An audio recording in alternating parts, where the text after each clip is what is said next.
ഈ വിജയത്തിൻ്റെ പേരിൽ പ്രവർത്തിച്ച എല്ലാവരെയും UDF നേതാക്കന്മാരെ, പ്രവർത്തകരെ, സർവോപരി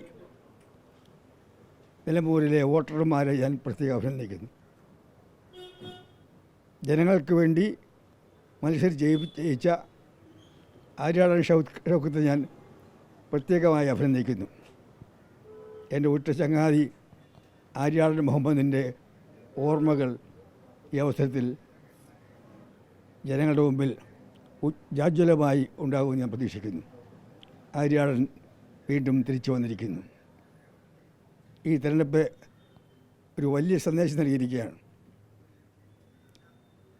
ഇനി അങ്ങോട്ട് കേരളത്തിൽ പിണറായി സർക്കാർ തുടരുന്നത് സാങ്കേതികമായി മാത്രമായിരിക്കും. കേരളത്തിലെ ജനങ്ങളെ സംബന്ധിച്ചിടത്തോളം കേരളത്തിൽ ഭരണമാറ്റം സംഭവിച്ചു കഴിഞ്ഞിരിക്കുന്നു. അതാണ് ജനവിധി. എന്തോ ഒരു ഭരണവിരുദ്ധ വികാരം, അതിശക്തമായ ഭരണവിരുദ്ധ വികാരമാണ്. യഥാർത്ഥത്തിൽ നിലമ്പൂരിലെ വിജയത്തിൻ്റെ അർത്ഥം കേരളത്തിൽ ഭരണമാറ്റം സംഭവിച്ചു കഴിഞ്ഞിരിക്കുന്നു. ഇനിയുള്ള പിണറായി ഗവൺമെൻറ് ഒരു കെയർടേക്കർ ഗവൺമെൻറ്റാണ്, സാങ്കേതികമായി തുടരുന്നൊരു ഗവൺമെൻറ്റാണ്. അതെല്ലാവരും ഓർക്കണം, മന്ത്രിമാർ ഓർക്കണം. ഈ സർക്കാരിനെ അവർ ചെയ്യുന്ന എല്ലാ കാര്യങ്ങളെയും അന്ധമായി അനുകൂലിക്കുന്ന എല്ലാവരും ഓർക്കണം. സർക്കാരിനെ പിന്താങ്ങുന്ന ഓർക്കണം. നിങ്ങളുടെ ഭരണം തീർന്നു കഴിഞ്ഞിരിക്കുന്നു. കേരള ജനങ്ങളുടെ മുമ്പിൽ നിങ്ങളുടെ ഭരണം തീർന്നു കഴിഞ്ഞിരിക്കുന്നു. ഈ അവസരത്തിലേക്ക് UDFിനോട് പ്രവർത്തകരോട് നേതാക്കന്മാരും പറയാനുള്ളത്, നിങ്ങൾ കൂടുതൽ വിനയാന്വിതരാകണം, കൂടുതൽ വിനയം കാണിക്കണം.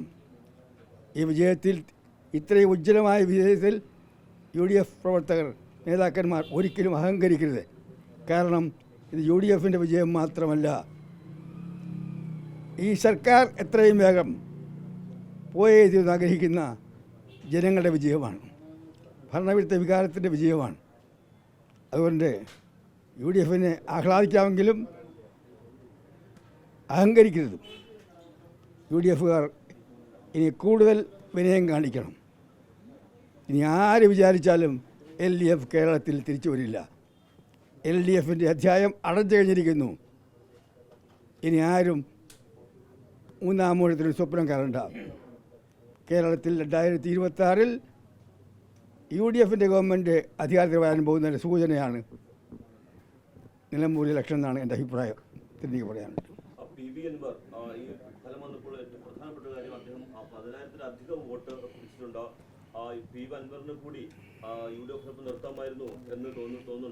അത്തരം കാര്യങ്ങൾ ചർച്ച ചെയ്യാൻ അധികാരപ്പെട്ട ആളാണല്ല. എൻ്റെ അഭിപ്രായം ഞാൻ പറഞ്ഞു. ഈ ഗവൺമെൻറ് പോയി കഴിഞ്ഞിരിക്കുന്നു. ജനങ്ങളുടെ മുമ്പിൽ കേരളത്തിലെ ഭൂരിപക്ഷം മഹാഭൂരിപക്ഷ ജനങ്ങളുടെ ഹൃദയത്തിൽ നിന്നും ഈ ഗവൺമെൻറ് തുടച്ചു മാറ്റപ്പെട്ട് കഴിഞ്ഞിരിക്കുന്നു. ഗവൺമെൻറ്റിനെ ജനങ്ങൾ തിരസ്കരിച്ച് കഴിഞ്ഞിരിക്കുന്നു. ജനങ്ങളുടെ ഹൃദയത്തിൽ ഭരണമാറ്റം ഉണ്ടായിക്കഴിഞ്ഞിരിക്കുന്നു. ഇനിയുള്ള തുടർന്നുള്ള മാസങ്ങൾ സാങ്കേതികമായൊരു ഗവൺമെൻറ് മാത്രമാണ്, കെയർടേക്കർ ഗവൺമെൻറ് എന്ന് വേണമെങ്കിൽ പറയാം. UDF തിരിച്ചു വന്നു കഴിഞ്ഞിരിക്കുന്നു അനൗദ്യോഗികമായി. ഇതെനിക്ക് പറയാനുള്ളത്. വോട്ടെണ്ണിക്കൊണ്ടിരിക്കല്ലേ. പക്ഷേ ഇടത് കോട്ടകളിൽ പലയിടത്തും പ്രതീക്ഷിച്ചതിനേക്കാൾ കവിഞ്ഞ വിജയം UDFിന് നേടാൻ കഴിഞ്ഞിട്ടുണ്ട്. അത് UDFിൻ്റെ വിജയം മാത്രമല്ല, ഭരണവിരുദ്ധ വികാരം കൂടിയാണ്. എനിക്ക് തോന്നുന്നു ഇടതുപക്ഷ വോട്ടർമാരിൽ തന്നെ കുറേ പേർ ഇത്തവണ ഷൗക്കത്തിന് വോട്ട് ചെയ്ത് കാണുമെന്നാണ് എൻ്റെ വിശ്വാസം.